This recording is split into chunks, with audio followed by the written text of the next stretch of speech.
I am a public school teacher. I volunteered to teach in Gilang-Gilang before there was a logging road. I started to teach there in 1953. I stopped teaching in 1977. Until now, out of all our students, only one has finished college. And around 20 only have finished high school. So most of our children have finished only elementary. Only very few. We can see that they are really literate people. Most of them becomes illiterate. They forgot what they have learned. Another problem there is until now, most of the teachers are not from that place. Sa ngayon, napapansin namin na ikinahihiya na talaga ng mga anak namin, yung mga kabataan ng tribo namin, ikinahiya na nila na tawagin nga silang Bukidnon.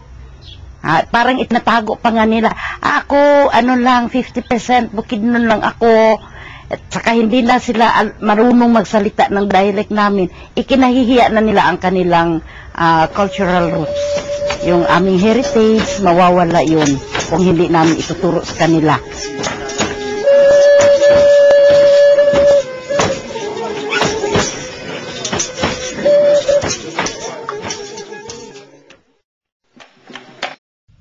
Yara unu say lusab jumalung dong daw iling sa tag lampung ta tet yara daw ha ya tet kadama daman kusu tet lini daga tu ganta tet lini daga tu gangku tet daida bida ta hanta tet du yara unu tet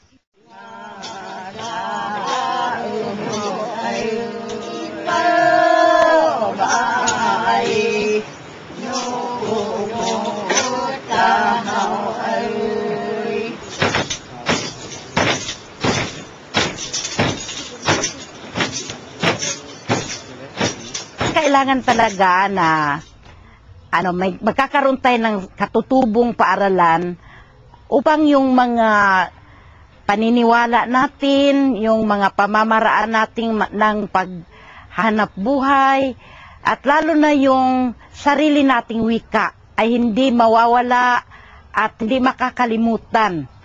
Kailangang proud sila ng pagiging Bukidnon talaga dahil very rich yung cultural heritage natin. At naipapakita rin natin sa mga anak natin na meron tayong sarili na pwede nating ipamana sa kanila. Ang pangalan ng aming eskwelahan ay Northern Bukidnon Saguilaw. Saguilaw means light. It is an indigenous school of light.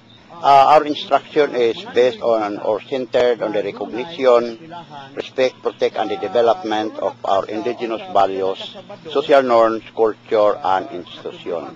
It includes also our way of life, how we survive. Our students are high school graduates. They have finished high school from the public schools. In our school, we have a two-way process. We give them the information and necessary knowledge that they will use in teaching in their respective community. But at the same time, they will conduct some research, especially on legends, stories, values, and cultural practices of our people. So, every time we meet, first of all, they will report whatever knowledge they have gathered from our old folks. Our students also are unique. They study in our school for 2 days, and then they will return to their respective barangays, and they will teach the preschool children. What they learn in our school, they will also teach it to the children and even to the community. Our teaching force composes of two categories. One category are those who have graduated from the colleges or universities. That is one group. Another group are what we call the cultural expert. They are expert on cultural practices and traditional values, knowledge system, and even beliefs.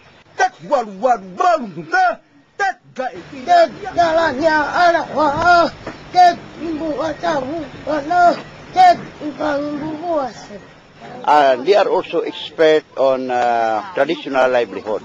So we invite them Or we request them to teach our students in our school.